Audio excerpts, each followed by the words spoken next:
morning. How the devil are you all doing this fine day? I hope you're all fit and well.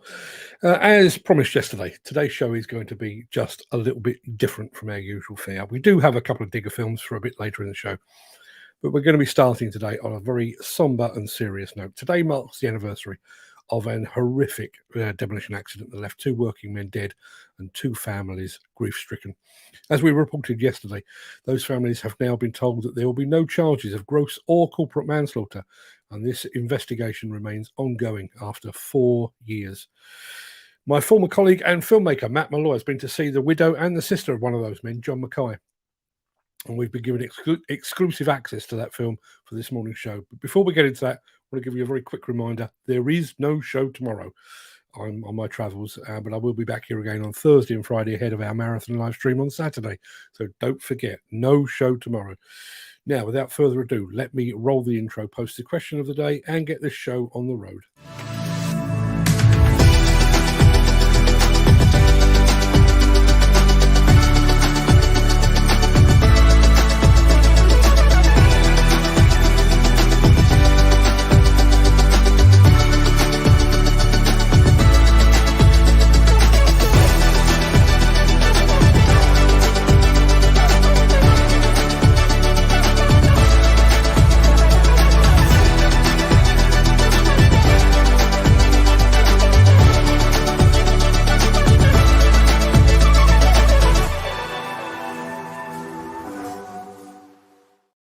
It is Monday, the 18th of September. No, it isn't. It's Tuesday, the 19th of September. Welcome to the beacon of stability in the sea of uncertainty that is the Breakfast Show. I am your host, Mark Anthony. In today's show, the human cost of site fatalities. We hear from the widow and the sister of one of the men killed on a demolition project at Redcar 4 years ago today. Wacker Neuson's latest dual-view dumper. And it's a grey day for JCB backhoe loaders. Plus, how Volvo is using electricity to deliver electricity. But first, let's peer back through the mists of time to see what was happening on this day in history.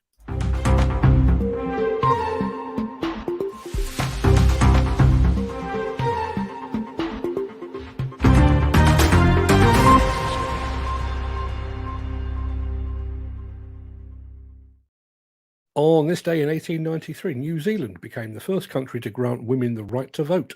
In 1952, The Adventures of Superman, the TV show starring George Reeves, premiered in the US.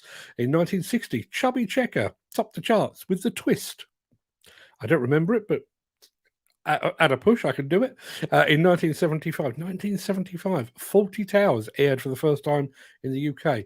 In 1990, the gangster movie Goodfellas premiered, complete with Ray Liotta and Joe Pesci and Robert De Niro and all of that good stuff. And on this day, in 2022, a whole year ago, the funeral of Queen Elizabeth II took place with an unprecedented 500 world leaders in attendance. Now, before we get into the real meat of the show, let me remind you very quickly of our question of the day.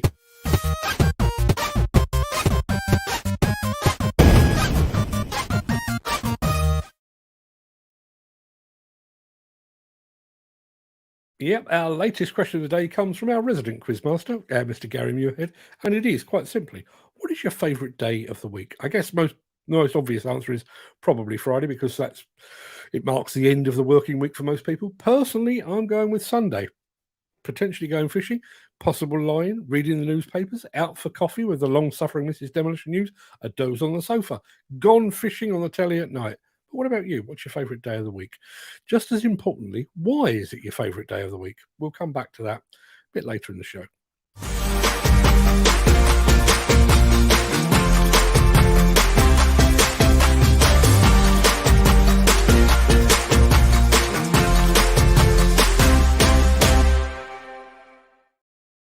4 years ago today, 2 working men, John Mackay and Tommy Williams, set off for work on a John F. Hunt demolition project at the Teesworks facility in Redcar, and they never came home.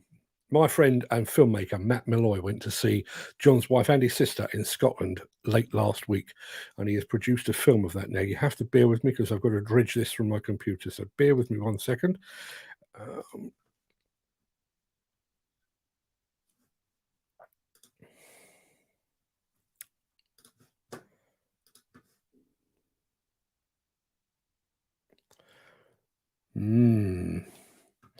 It's saying I need to restart my browser for some reason. I don't know why that would be. Let me try it again. 1 second.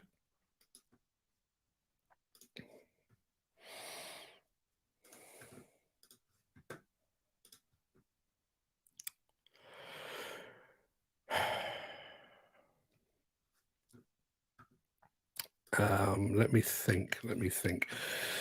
I'm just trying to figure out how to get this to play on the screen. Bear with me 1 second.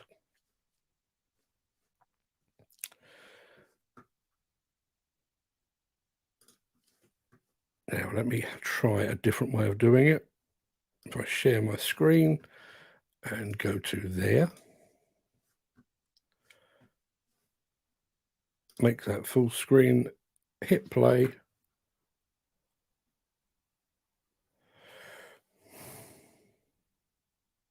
My name is Anne Mackay. My husband was killed in Redcar on an explosion in the ammonia scrubbers. This is my home. This is the house that John and myself were going to buy. 6 days before John was killed, he phoned me. We were discussing how we were going to be moving the following week to get the keys to this house. The sale fell through, but I managed to get the sale. It's now my home rather than mine and John's. Oh, it was brilliant. Especially because John loved Elvis. When he played Wonder Day You, it made me really emotional. I was crying because obviously John won a Elvis karaoke competition singing that song. And we played it at his funeral. So whenever I hear that song, it makes me really emotional. My name is Anne Mackay. I'm the widow of John Mackay. He was killed on the 19th of September 2019. My husband was killed whilst working as a platform operator in the Redcar site, working on ammonia scrubbers when there was a huge blast and several blasts followed. I'm Maggie Mackay, and sister-in-law. We've been working in conjunction trying to get answers to what happened to my brother. There's been many feelings right from the very word go. I was told that John was killed instantly and it was because they were cutting through pipes. This information was wrong. Then several weeks later, 8 weeks, this arrived. It's a health and safety pack addressed to my husband, John Mackay.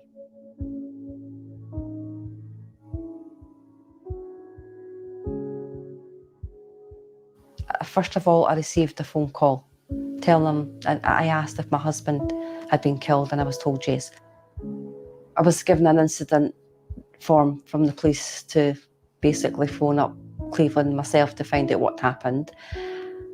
And then the information we've had since first meeting the police and the HSC, we were told they were going to be working in conjunction with each other. Apparently it was one of the first times that the HSC have been involved straight from the start with the investigation. But these updates and information were few and far between. We had to constantly push, when are we getting an update? When we did receive the updates, we would then ask questions. We would then give them a list of questions. They would then say, we will get back to you and answer your questions. Very little questions were ever answered, and we were always told in the end, this is an ongoing investigation, we can't give you that information. And 4 years later, we still don't know why he was killed or how it happened. I think they make these things drag on in the hope that the families go away and stop making a noise. They don't want us to know what's happening down there. The Cleveland police had the primary say over the investigation on my brother's death. They are working alongside the HSC, investigating what happened on the day John was killed. My sister-in-law Anne and myself have did a lot of our own investigations. We've spoke to people that live and work around the Teesside site. We've found out a lot of information of what happened on the day. Because there was a story that was covered on the day when my husband was killed, that the fire services were able to gain access to the site on the South Bank coke ovens entrance. Therefore, they had to make a detour of 13 miles to the Wacker Bay entrance because the South Bank entrance was blocked and locked, and the fire emergency service were unable to gain access. Well, that's just one feeling that we found on the day. Just there was no access to where these two men were working. That then made me realise what other feelings was there going to be if simple procedures of health and safety were breached. My brother worked for Nationwide Platform as an access platform operator. They were hired by JF Hunt, who were the demolition company, who were dealing with the demolition of the ammonia scrubbers. I've got misgivings regarding JF Hunt because they were doing demolition, but through further information and research, I believe decommissioning should have been carried out first. My brother was working on a top-tier coma site, which is the highest level of danger. To go in and use oxyacetylene to cut down ammonia scrubbers is utter madness. If it was a two-man job, why were they using a Nationwide Platform operator employee? I discovered that there was a tender put in for this job, and the company JF Hunt won the tender with the cheapest tender of £99,000, and then another bid at the top scale end was £385,000. But these were going to be using cold cutting process works, as opposed to JF Hunt that were going to be using oxyacetylene, which is a hot cutting process of works. What I can't understand is why would a company put £99,000 tender in and be accepted? It seems such a very low value in the comparison to £338,000. The question I asked myself, why would another company put in such a high tender and use cold cutting process as opposed to a cheap method? That's where I feel my husband lost his life. It was actually through cost cutting and taking the cheapest tender. How expert were they? Well, I just heard announcements yesterday regarding a statement that was released to the press from the Health and Safety Executive. The press statement has been released days before the 4th anniversary of my husband's death. I feel that's very insensitive. I wasn't notified prior to this statement being released. I was given an email after the press statement had been released. I actually discovered it by mobile message from another person because they saw it on social media. I feel absolutely disgusted that the Health and Safety Executive have released a statement to the press when it's the 4th anniversary of my husband's death. In my experience, you always read these kind of stories online and you think, oh, it's sad, it's a shame, sad for their families. It's not until you're actually living this nightmare that you understand the hurdles, that the hoops you've got to go through to try and fight and get justice and answers for your loved one's death. It's unfair, it's unjust, it's emotionally and mentally draining. It completely changes you as a person.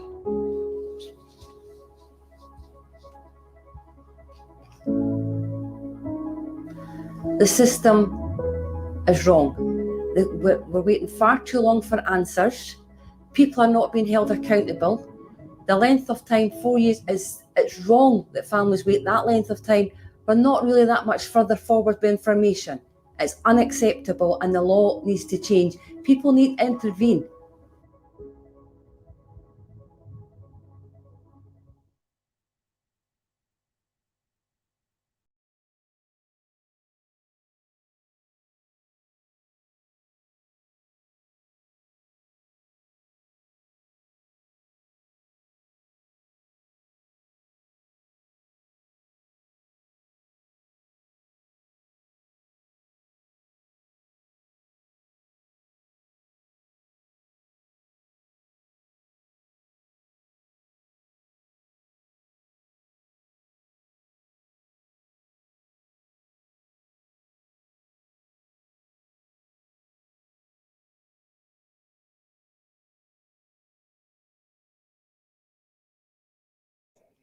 My apologies. I've just realised. Let me go back to the beginning. We can discuss all of that after the show. But I would like to say that both Anne and Maggie were incredibly brave during the making of that film. But they shouldn't have to be brave. The deaths of those two men was entirely avoidable. Just making sure that the microphone's on. The accident itself should never have happened. I'm assuming that people can hear me again now. I think they can. Yeah, imagine having to share your private grief publicly in the hope of getting answers and possibly some degree of closure. The family of those two men shouldn't have been made to wait for 4 years and counting for some form of explanation. I'd also like to say a big thank you to Matt Malloy for allowing us to share that film exclusively here on the show. And I want to go back. There's lots and lots of comments on this, which is no great surprise. But the one that really stood out for me is this one from our friend Mick. If I can get it to play. There we are. Sorry to say this. This is going to turn out another Didcot.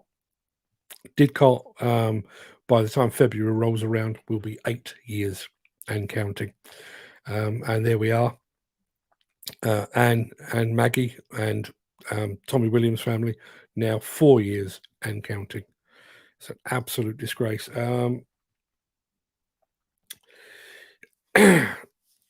Isn't that a great comment, Gary Muirhead? Why is it a couple of housewives are required to tell us how bad our industry is, health and safety is, and we can't see it? Shocking. Yeah.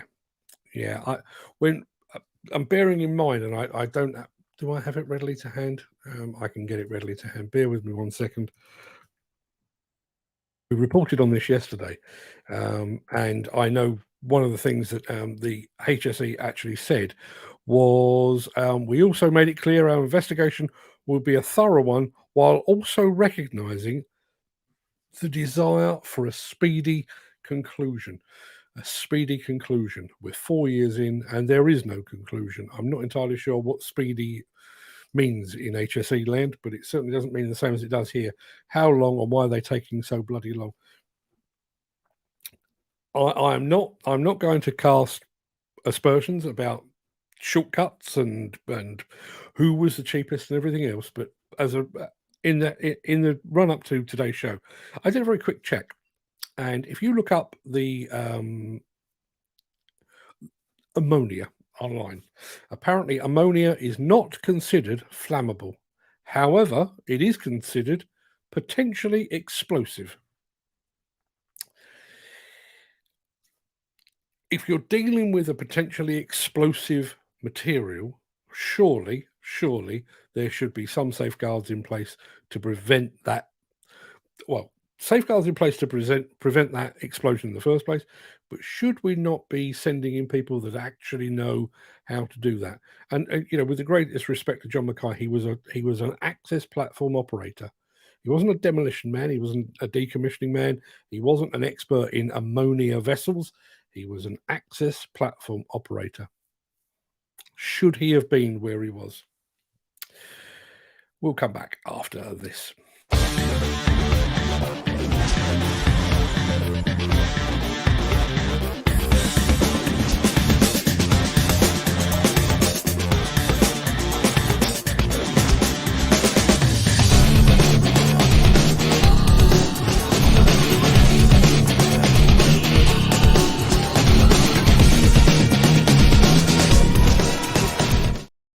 We will come back to that subject in the Craic at the end of the show. But as you know, I was over in Germany last week with the fine folks at Wacker Neuson. In fact, this time last week, my bags were packed and I was ready to head to the airport. Now, while I was in Bavaria, I got to see many of the latest innovations from Wacker Neuson. And key among them was this.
I actually got myself on board one of those, and I have to say, dual fuel function has just made the boring old site dumper a desirable and sexy piece of equipment. If you ever get the chance, I strongly urge you to take one for a spin, literally a spin. And before we move on, I'm going to come back to the subject of Redcar and the 4th anniversary of the death of John Mackay and Tommy Williams a bit later on. Where's the risk assessment and methodology, says Gary Muirhead. Good question. You would think that would be potentially an area for examination and possibly a smoking gun as well. Whatever the reason, the method of work was accepted at high level. Morning, Tim. Thank you very much indeed for that, over in M&M Demolition. And here's the point. Here is the point. The clients, not just on this job, but clients in general, probably only get to deal with demolition maybe once or twice in a career. So even if somebody presented them with the most preposterous methodology possible, are they actually equipped to understand and to make an informed decision on who should get the job? Just going back to the Redcar thing, you've got TDS with their £300,000 plus bid using cold cutting, and you've got John F. Hunt at £99,000 suggesting the use of hot cutting. Is a client actually equipped to make an informed decision on which of those methodologies is the best? Or was it simply, let's look at the bottom line, who was the cheapest, bingo? I'd like to have an answer to that. Dan Cullen says that's a great dumper. You're damn right it is. As I say, the site dumper, the old site taxi, not the most interesting or sexy piece of equipment, but you put that dual view cab, and I have to say, even the cab rotation, piece of cake. And what was the method statement on this? Yeah, Dan, absolutely, I totally agree with you. Now we need one of these to break things up a bit. Since the finance bill came into effect in April, the construction industry has seen a surge of fuel thefts. The rising cost of living has placed an additional risk of theft by employees and contractors, as well as opportunistic thieves. By using diesel dye and placing warnings of its use, you are sending a clear message that this is your fuel.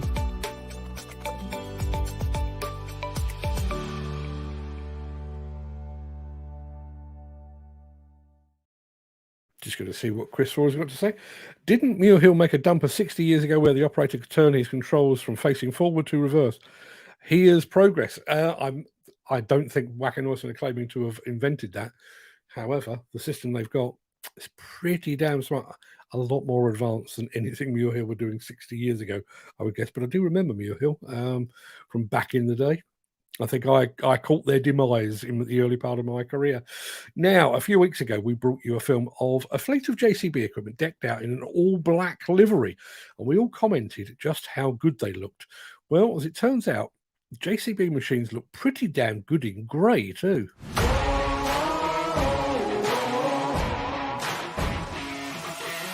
What we're doing here is we're doing an exercise for Fife Council. We just obviously hire out the machine to them, but they're doing like reinstatement of new footpaths, upgrades. My father started the company off in '74 with him and my mother. We're just coming up for our 50-year anniversary next year. This is how we've got the promo machine behind us there. 2 or 3 of my friends have got these diggers and they've done different colours. I just decided to go for the grey, you know, it's quite a modern colour nowadays and it's a talking point if anything, you know. The product of JCB is our favourite brand. It's one of the best products out there and our guys like to operate them. And the backup for Scott JCB itself is second to none. Could be anywhere in Scotland and they'll be out to help us at a drop of a hat. The 3CX model, I feel it's the most versatile machine out there. Why I went for the Pro is more or less the drivability, capabilities of it and actually easeability of operating it. You don't actually need loaders to transport it from site to site. With the new 50k box, you could more or less quite easily commute in a 30-mile radius with ease. They're a lot better on the road with this torque lock. Long gone the days of a 3-mile tailback. So going from the sticks in the old days to this servo control, the smoothness and drivability of it is second to none actually. And what we're finding, 9 times out of 10, the guys are actually gobsmacked to Smooth as a machine to operate. The machine's fantastic. The guys all love it. Nice for when you're in tight sites like this one here. It's got the big mirrors on it, so I can see the guys. And for a big spacious cab for a big guy like me. And I love it that much, so I put my name on it. The slide, that was one of the specs that an operator did have that he didn't have on his last machine. The only thing he wanted was the back actor slide, and he's blown away with that. Power slide on these machines is absolutely fantastic. We've never had it before. We've got it now. You just push the button, few settings, and away we go. Just like that. Simple. So when you're in a tight-knit network and services under the ground, you know the power slide itself just comes into itself with obviously manoeuvrability, as opposed to having to use the back actors to move it. Hopefully we'll be able to get more and more of them. I still love proper JCB yellow, but I have to say, those darker alternatives are very smart indeed. If I was in the market, I'd be looking at one of those, I think. Now, some of this. If you would like to buy a limited edition Break Fast show sticker, head on over to buymeacoffee.com/demolition news/extras. Yeah, well, we're going to be stopping that ad fairly soon because we're down to the last couple of those stickers. So if you want one, I would act very quickly if I were you. And I've just been notified we have today had our largest ever number. I don't know what the number is, but we've had our largest ever number of concurrent viewers. And I'm sure that was down to the anniversary of the deaths of John Mackay and Tommy Williams. But everybody that's watching that hasn't watched before and has bumped up our figures, thank you very much indeed for joining us. I wish you were joining us for something a little more cheery. Maybe tomorrow, not tomorrow, the day after. I'm not here tomorrow. Now, with electric cars and vehicles becoming ever more popular, the UK has an ongoing programme to roll out an ever larger network of charging points to keep them all fuelled. And it would be rather self-defeating to use diesel-powered equipment to install these electric charging stations. So they're doing this instead.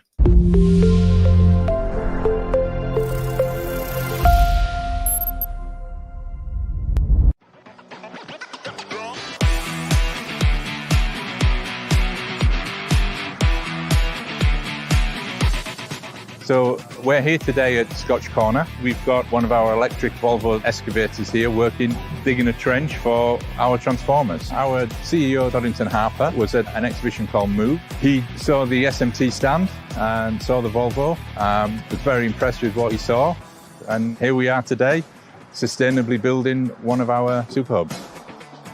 When we get to a construction site, there's not always power.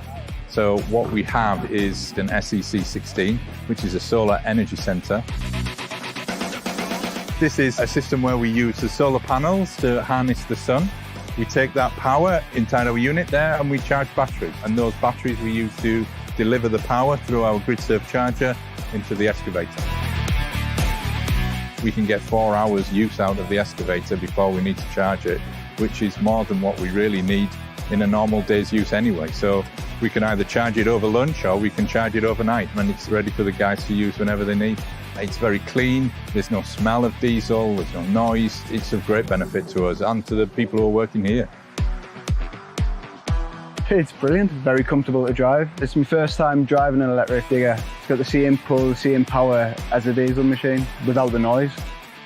It's exceptionally quiet, which for health and safety on a site is paramount for us. And by not having that diesel engine noise, it gives us an added benefit of being able to talk like we are now without having the need for radios or signals. Oh, it's a lot better. Normally when I've got my banksman and I can't hear a word he's saying, I've got to switch the machine off, but with this, you don't have that problem. You can get a lot of complaints about noise depending on what kind of building site you're working on. So it eliminates that straight away. One of the other benefits is the ease of use. There's a cable in here that connects and a cable here that connects, and that's it. The diesel needs a maintenance schedule. You have to service the machine, you have to change the oil, change the filters. These are so much simpler. We just make sure that it's charged and it's working. It's fantastic. I mean, who isn't impressed with what Volvo are doing anyway? And to see what we can actually do together and partner in with SMT and Volvo and making sure that we're pushing our sustainability targets by doing what we say. Using this equipment on our sites is fantastic.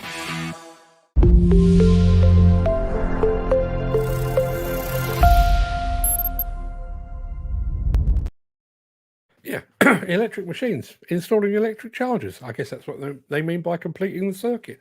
One thing that occurred to me while we were watching that was, I know some people on here are critical and concerned about the rise of electric machines. But here's the thing I'd not thought of before. All those charging stations mean work for digger drivers. Yeah, you might not like the machines, but you might be grateful of what they actually mean to you. I'm going to hop on over to the chat very quickly. Nabaraj Gimmery, possibly, says, hi, sir, namaste. Namaste to you, sir. Thank you very much indeed for joining us. Let me think. Yeah, look, I've decided not to do a gripe of the day today. My petty little complaints are nothing compared to the grief and suffering endured by the families, friends and colleagues of John Mackay and Tommy Williams since their tragic deaths on this day 4 years ago.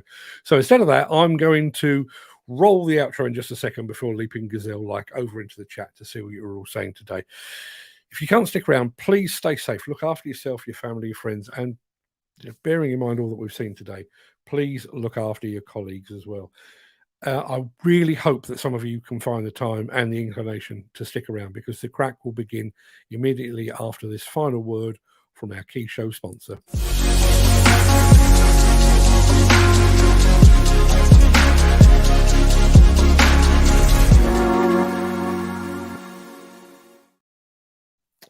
Right. I will go back to the beginning of the chat because that will follow the flow of the show.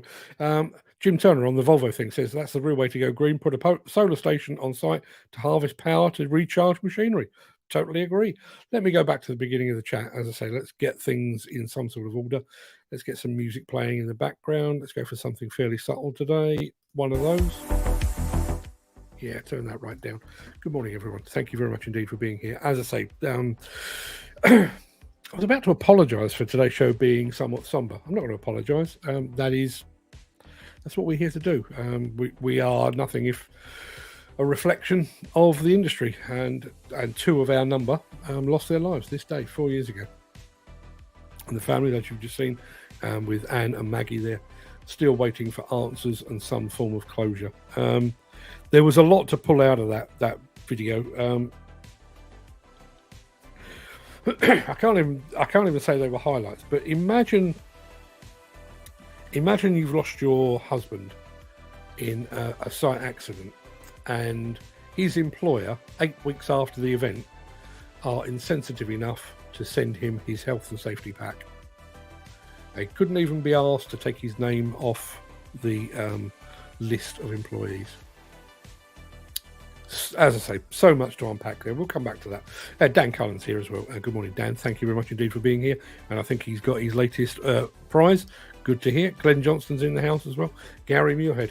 Could have done with you translating that guy, the guy from Fife, to be honest.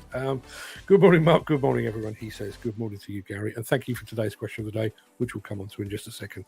Jim Turner is in the house. Morning, Jim. Thank you very much indeed for being here. Mark Whiting, who should be receiving an upgrade to his last prize today, hopefully. Fingers crossed on that. Let's have a look. Chris Townsend. Don't remember seeing Chris here before. So, Chris, I apologise if you have been here before. But as I don't remember it, there we are. There's your welcome confetti. That's just for you. Thank you very much indeed for joining us. As I say, we've broken all records on today's show.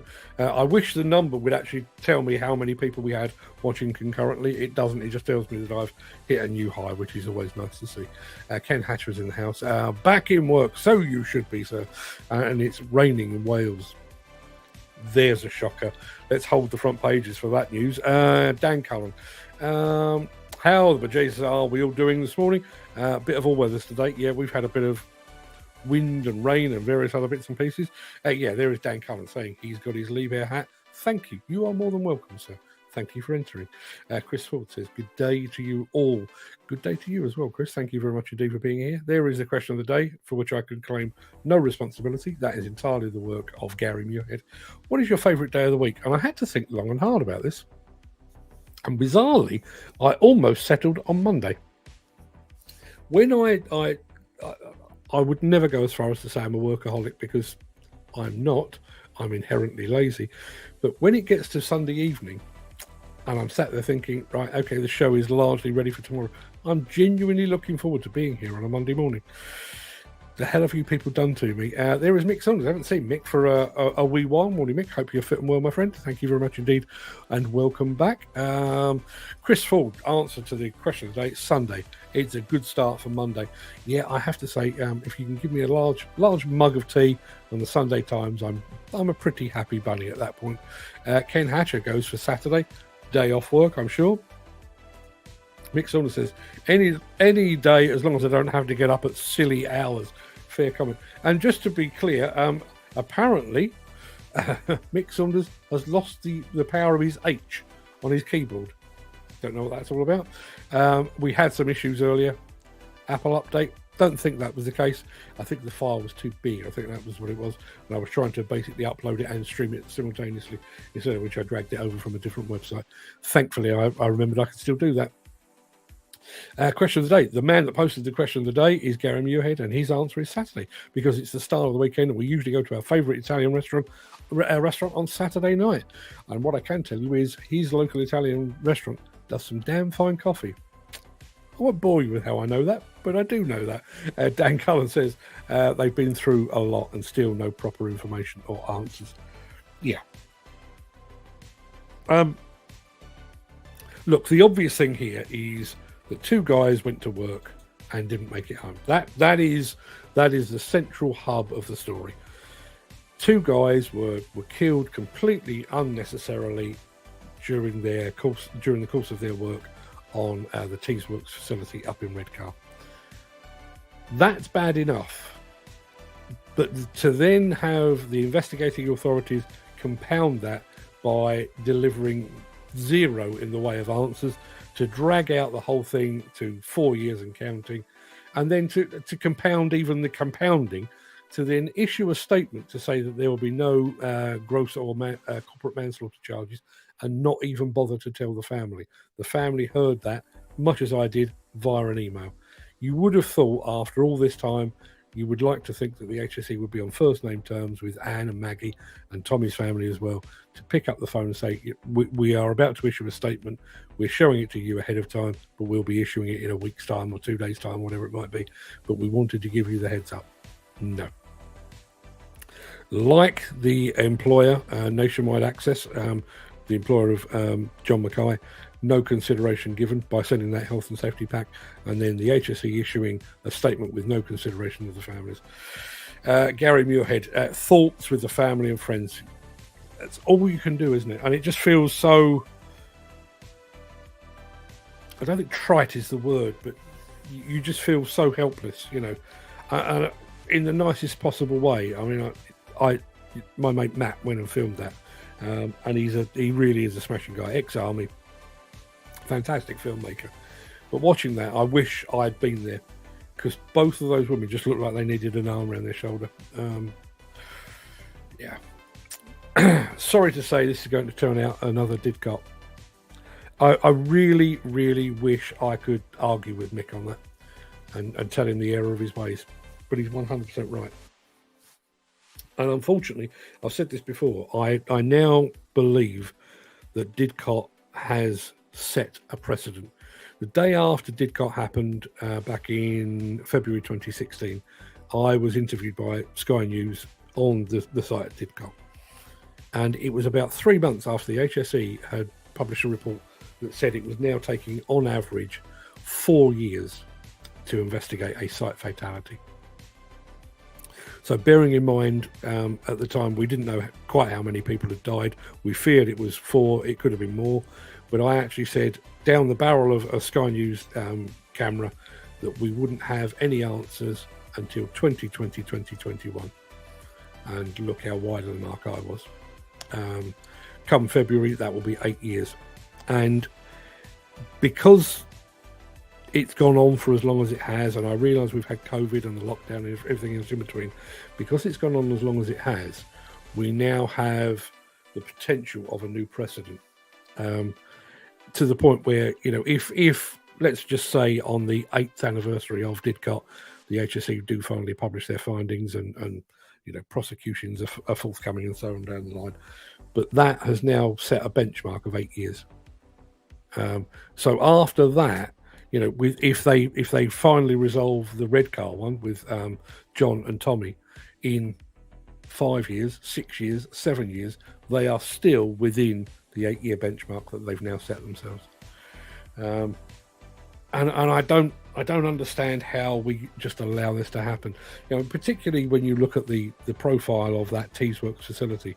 The local mayor, God bless him, Ben Houchin up there, he's on Northeast Television almost on a daily basis talking about employment and gigafactories and all of the things that are coming in, all of which is fantastic, all of which is absolutely marvellous for local employment.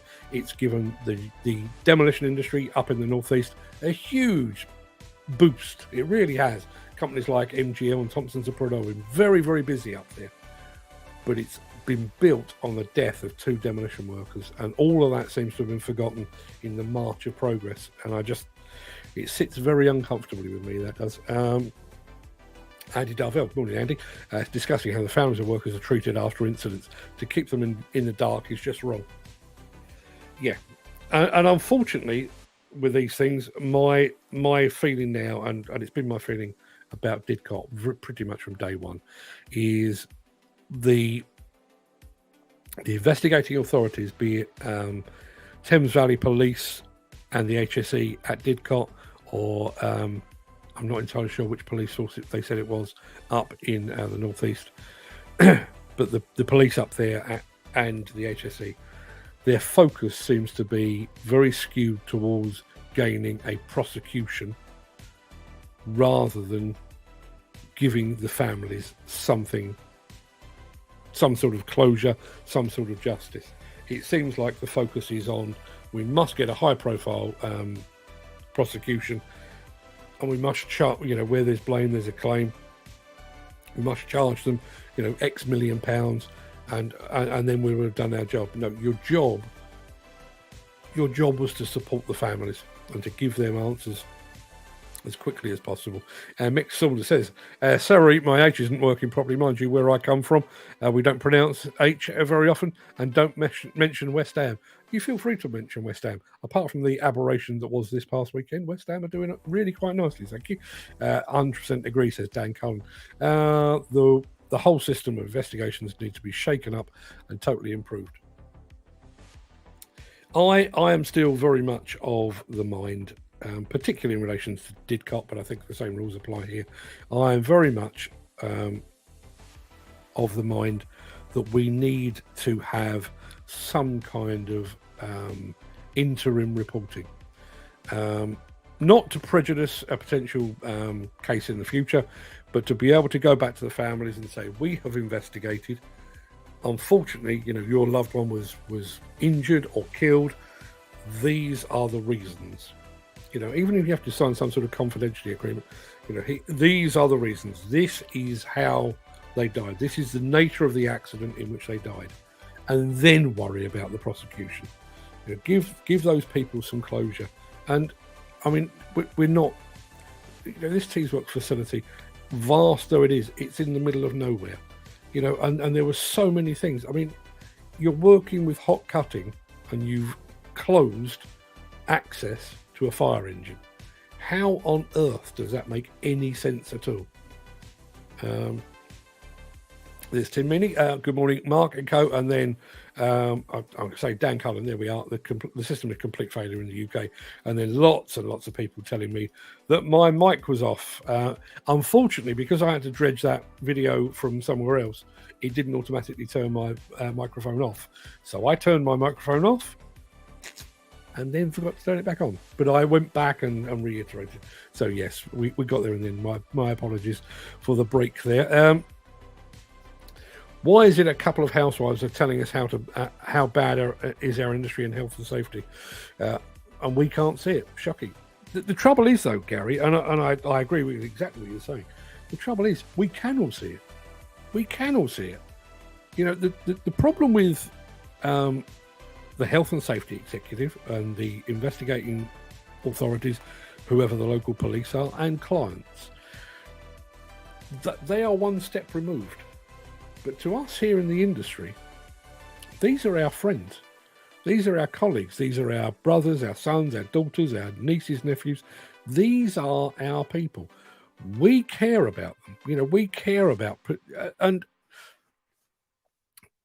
I realise that the precise cause of the accident that claimed the lives of John and Tommy, presenting that to the families is not going to bring them back, but at least they would have some understanding.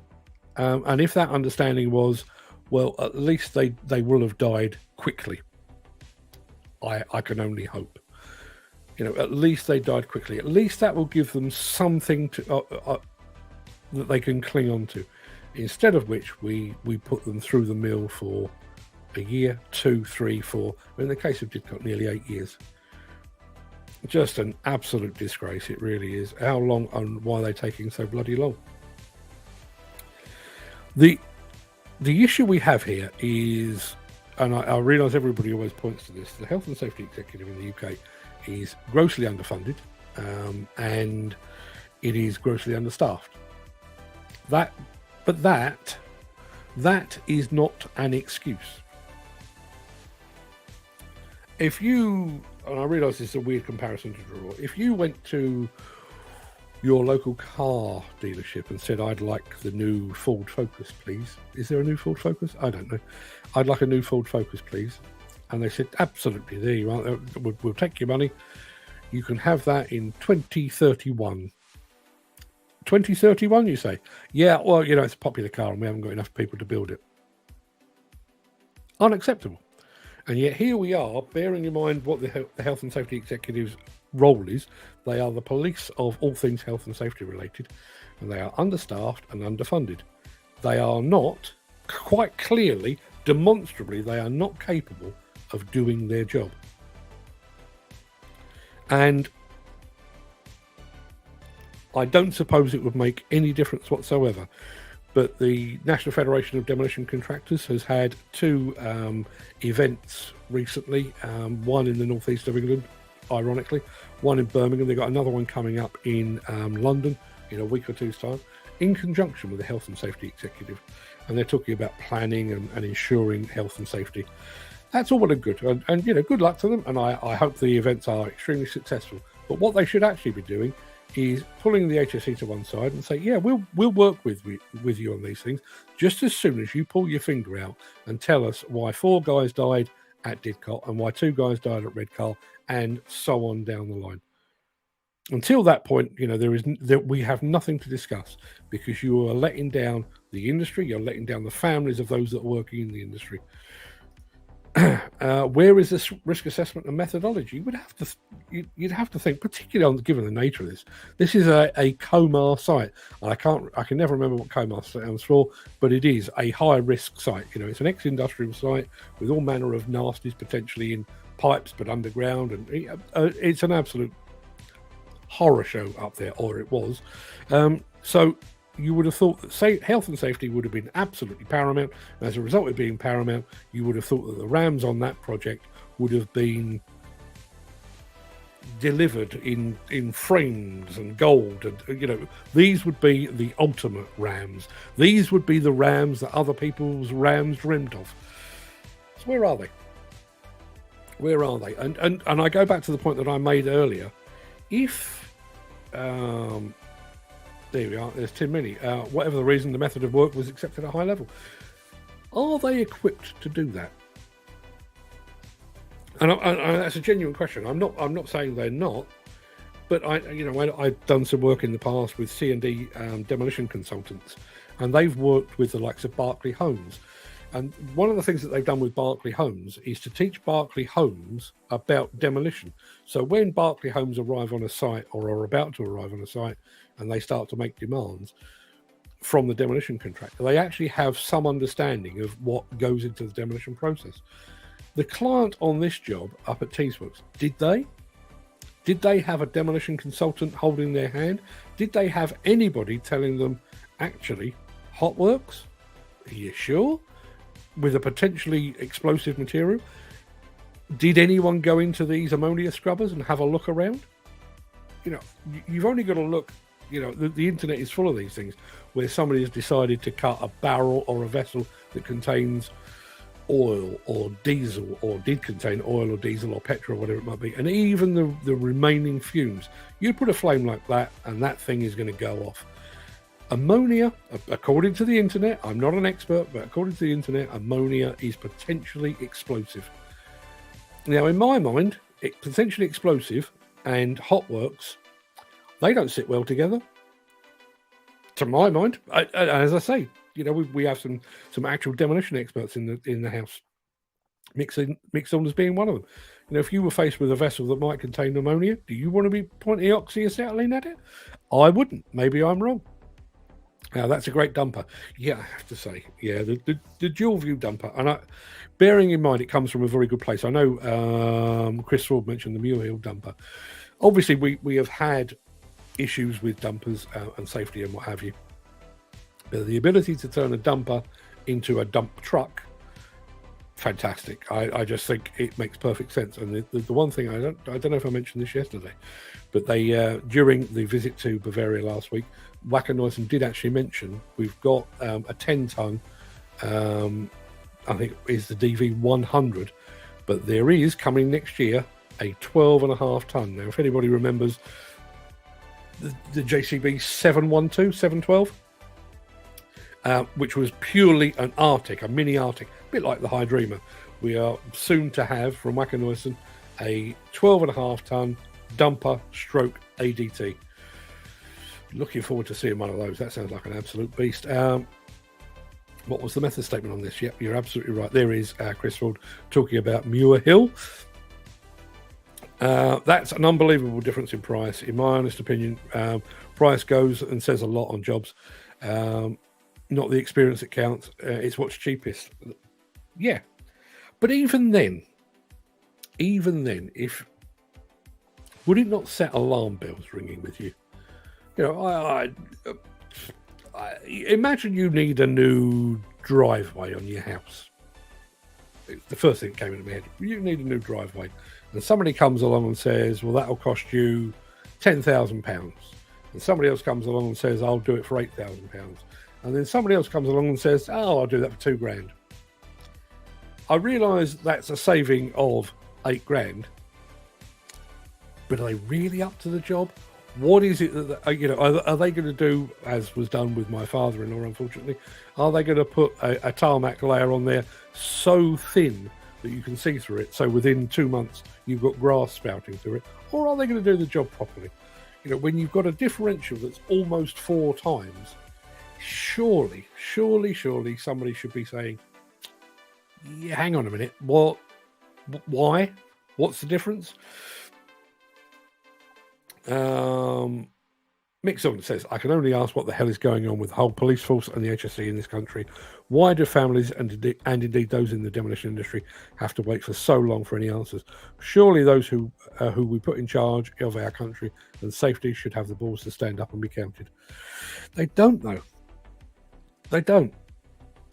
I bumped into one of the HSE inspectors when I went to the opening of the NFDC's new head office over in Hemel Hempstead a month or 2 ago, and I asked him about Didcot, and you know, the guy was pleasant enough, you know, no problem with that, but it's an ongoing investigation.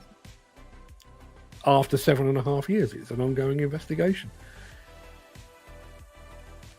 And he did say he was aware of my constant griping about it, and I can assure him, if he's watching, I will continue to gripe about it right up until the final verdict is delivered and we have some sort of answers. And I'll do exactly the same with Redcar, because therein lies an issue. And I'm not holding myself up as the spokesman for the industry in any way, shape or form. But who else is bitching about this?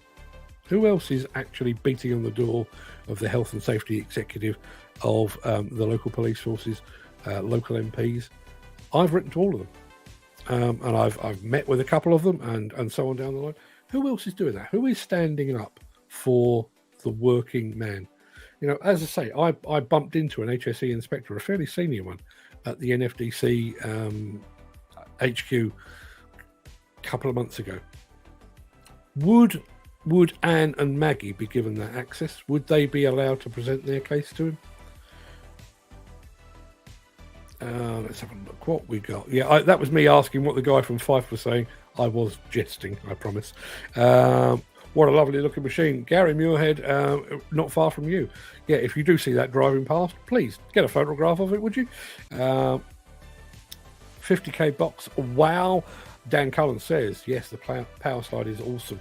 The grey looks chuffing awesome. Chuffing awesome. Yeah, quite agree. Jim Turner, who is always our voice of reason, says, I don't think anyone should get too wrapped up in why the company chose the cheapest price, especially as we already know that price fixing goes on. More of that in a second. But the blame should be put on the demolition contractor for working in an unsafe manner. Somewhere in the paperwork will be a method statement that said that using burning gear was the way they wanted the job doing. Yes, I'm sure it will. I'm sure it is. And just, I'm not saying anything that's out of line. Anne Mackay was on LinkedIn yesterday commenting on all of this and the anniversary and everything else, and she also pointed out the fact that John F. Hunt, the company for whom her husband was subcontracted, was one of the 10 NFTC members caught up in the CMA bid rigging scandal. Are you going to get stickers with app and time on it? The stickers were a bit of a mistake. They've been popular, and I like the way they look. But the sticker, for one thing, says, and for those of you who don't know, I do have one here. Bear with me for 1 second while I dredge it from under my computer. There you are. That's what the sticker looks like. Now, as you can see, it's me, looking not dissimilar. But it says, I listen to the Breakfast Show. Well, most people watch the Breakfast Show, so that was one mistake. And bearing in mind that a lot of people have now applied this to their machines and they've put them on the back of vans and stuff like that, you would have thought that I might have had the good sense to put things like the Facebook logo and the YouTube logo and the Twitter logo so people could actually find it. And possibly, as Dan has suggested, actually put on there 10 a.m. daily. You might have thought that would have been an idea. No, I was doing them in haste and I should never have done so. Once these are sold out, I will take a rest. Probably this side of Christmas, we will do a new batch that will be a little more considered and may have some of that on there. Let's have a look. Yes, Jim, you're right. But how come they still got the job, try to cut corners to keep the price at a minimum? It's a good question. Now, there is our friend on Facebook. I'm not going to try and pronounce the name again, but I'm going to say namaste to you as well. Thank you very much indeed. 4 hours working time, still a bit short. It was interesting. I don't know if anybody else is over on LinkedIn today, but it appears that Volvo have actually produced a bunch of films that are addressing that very problem. And one of the videos that I saw, I can't bring it up because it will have moved on by now, but one of those videos was an operator's experience whereby at lunchtime his battery was at 14%. He stuck it on charge, went off, had a cup of coffee and a sarnie. Half an hour later, he came back and it was at 58%, and it was more than enough to get him through the rest of the day. At which point, you could put it on charge overnight. It would appear, and Tim, I absolutely take on board what you're saying there. And as I say, I will remind you that I am an electric convert. But I think Volvo are starting to address some of the concerns that are coming from the marketplace, that being one of them. So, yeah, interesting times. I can't believe the HSE and Cleveland Police are saying there is not sufficient evidence to pursue corporate charges. Me either. And if there was, I've said this time and time again, and I don't mean specifically on this project, but one of these days I would love for a client to be prosecuted for their part in a fatal accident, where they went for the cheapest option, where they didn't thoroughly examine or understand the methodologies involved. They just looked at the bottom line and said, that's cheapest, we'll have that, and gave a demolition job, a complex demolition job, to a landscaping company or a farmer or something like that. And it's all gone all right, because I genuinely believe the only way we get away from that, lowest price wins. Never mind the idea of waiting and the way that projects are let. The only way we overcome that is for somebody to be prosecuted for wrongly choosing the lowest price. We shall see. That's the real way to go green. Back to the Volvo again. Put a solar station on site to harvest power to recharge machinery. Yep. And if you remember rightly, I must dredge that out actually, or find another video from the company. You might remember from ConExpo 2020, I actually interviewed a guy on the Volvo stand, funnily enough, who had these transportable, deployable, effectively carports. So a roof, a back and a bottom, and you drive your electric machine on there, induction charger in the bottom, up to the bottom of the machine and charges it. Solar powered and grid as well. So you could actually, at the same time you're moving the machine, you can move from site to site. I mean, you can move the power source as well. Let's have a look. I've seen 42, now 32 watching. I shared the link on Facebook. Thank you very much indeed for doing that, Dan. I think why I don't get to see, I'm told the concurrent numbers, but I'm pulling the numbers, or the system is pulling the numbers from 2 Facebook channels, so Diggers and Dozers and Demolition News, also from Twitter, also from YouTube, and also from LinkedIn. So there are 5 sources all feeding. Well, we're the source, we're feeding out, but all of the viewers are coming from different places. So each of those is is contributing. But 42 on Facebook, I'm more than happy with that. But there's been plenty more elsewhere. Question of the day. I'm a Monday bunny. Love the thrill of the week ahead. God, that degree of positivity would drive me mental. There we are. Friday, says Tim Meany, taking stock of progress made for the week and then home to family. Well put, sir. Tim Meany says, perhaps the price was reflective of the amount of steel on the job, credits, etc. Maybe it was, but why did TDS bid, I can't remember if it was 380 or 330,000 quid, and John F. Hunt were down at 99? Andy Darvell says, I love a Saturday for the start of the break, but I love cooking a big Sunday dinner and chilling out after that. See, there's a bit of the week I don't buy into. I don't do Sunday roasts. Not a fan at all.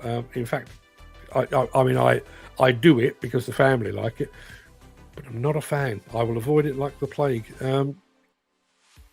Question of the day, Jim Turner. I don't really have one. I'm happy in my work, and I work just about every day. Saturdays are a good day, though, as it's a good day for going to auctions. Quite. Good morning, Mark. LinkedIn not working for your show? No, I think it is. We've had comments from LinkedIn, so yep, can see that the link is working, so not sure what's going on there. Will lessons be learned by these sad incidents, or will, as an industry, fail to act? I'm going with the latter.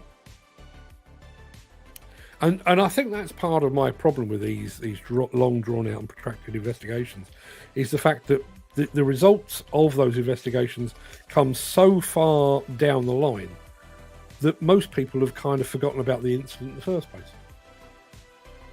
You know, whereas going back to what I was saying earlier, if you could have some sort of preliminary findings that are maybe shared with the family and maybe the industry, you know, the HSE could go to using Didcot as the example, if they could have, the HSE could have gone back to the NFDC and the IDE and said, we're not going to tell you about whose fault it was and all that, but we've analysed all the steelwork and we believe this to have been the cause. That methodology right there is what caused the failure and the catastrophic collapse. Advise your members to not do that thing.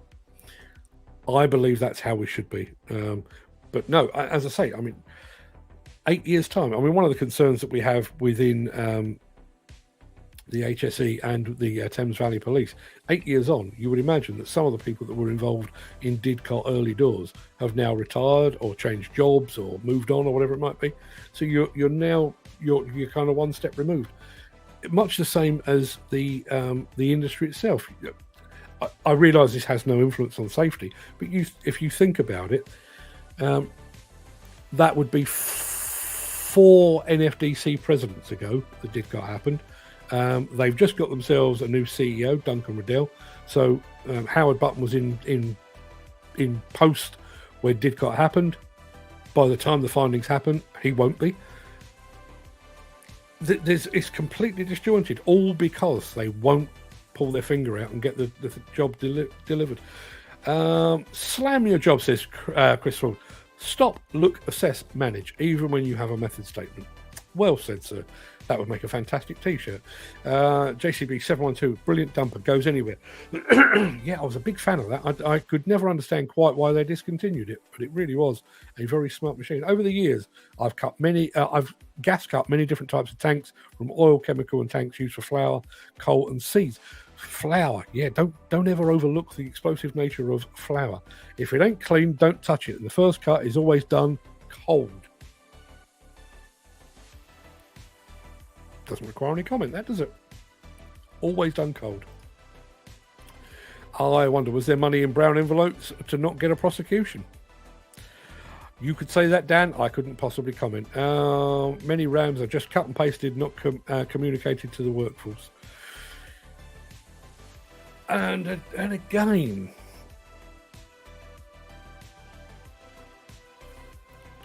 I've already mentioned the fact that John Mackay was a platform operator.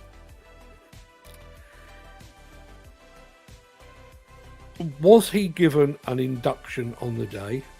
I don't know how long he'd been there, but was he given an induction to say, you will be working above an ammonia scrubber that is potentially explosive, you will need this PPE, you will need this degree of training, so on down the line? Did that happen? Because you'd have to think there would be a paper trail that proved that it did.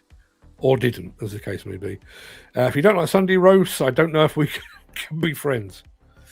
Yeah, it's the one bit of me that's completely un-British. The problem, I think my problem with Sunday roasts is I quite like food with lots of spice and herbs and stuff like that.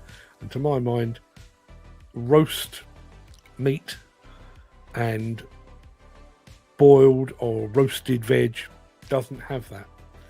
Yeah, if somebody could arrange for a Sunday roast to have vindaloo sauce on it, I'm in. Question 8. As I'm in my element at work and get my brain in overdrive, I like the weekend for chill time and catch up on groups 300 plus messages. And believe me, this industry, is getting tight. The amount of people calling me and joining the groups are above normal. Wait till November and see where we stand. Yeah, fun enough, I had a phone call Friday last week from a mate of mine in the demolition industry who was saying he was starting to see the impact of the downturn. Things like little signs that most people probably wouldn't notice, but he had noticed. Jobs that would normally be adorned in scaffolding suddenly aren't. Buildings that need to come down, ideally requiring a road closure. They were there on a Friday night, and come middle of the morning on Saturday, the whole thing's been pushed in or pulled in. Little things like that. I think we've only touched the tip of the iceberg so far. You can never gauge a job by the price. You could get 3 contractors and 2 don't have time to do the job, so they price it in a way so they can sub it out and still make a big profit. The other contractor is pricing it to do it themselves, make a decent living. Those 2 prices could be 2 or 3 times different. You're absolutely right. I remember my best mate, you already know, he's no longer with us. He was a local builder and he'd been asked to do a job by somebody, and we sat down one evening. He was living with me at the time, and we sat down and priced it together, and I think the price came out at about 2,800 quid. But he was very busy at the time and wasn't a huge fan of the client in question, so he put in a bid. I think he finally settled on 9,500 quid, thinking, as he described it, it was an F-off price. And lo and behold, he submitted to the client, and the client went, absolutely, when can you start? Made it made a bitter pill a little easier to swallow. But yes, you're absolutely right, Jim. That's certainly the case. Now, 3 things, many things. Let's just say that I'm not here tomorrow. I'm off filming. I'm off filming with Kin's offer, which I'm looking forward to. So that should be good. Back Thursday, Friday, and obviously we've got our big marathon show on Saturday, where we may well pick up on some of the things we've discussed here about accidents and accident investigation. We'll be doing that. Next week is going to be an absolute nightmare. I'm not entirely sure I'll even be able to do a show, let alone 5, because I'm in Ireland and I'm in Italy as well, so all of that's up in the air. And yeah, I think that's pretty much it. The one thing I will point out, I'm going to take the video of Anne and Maggie and post it over on our YouTube channel. I would ask if anybody could. I'm also going to put it on LinkedIn as well, but if you are able to share that around the industry, I would be very grateful if you could do that. Yeah, that's about it. Let's have a look. Mick Saunders says, Mick Norton makes a very valid point. I wonder how many operatives bother to read the RAMs as they are entitled to. Most only get what they are told at an induction, yet most just follow the words of the site manager. You're absolutely right. And again, you know, when you think about, you know, the language barriers with some workers, obviously not the case with John and Tommy, but you know, the language barrier, how much of a set of RAMs is actually going in through the eyeballs and lodging in the brain, makes you wonder. Get a Kinsoffer hat, please. It's the one I'm missing. You're missing a Kinsoffer hat, are you, Dan? Might just be able to help you out on that. Having a bit of a tidy up last night, I found a couple more. I don't know how I have boxes of stuff, and for some reason I've got a Kinsoffer box that is devoid of hats, and then I opened another box, Kinsoffer hats. I don't know how that came about, but Dan, maybe I would hook you up on that. Everybody, please go and have a fantastic day. Again, I want to say, even though I'm going to say sorry today was a bit somber, but I do think it was a subject that was well worth discussing. I'm going to send my thoughts and prayers.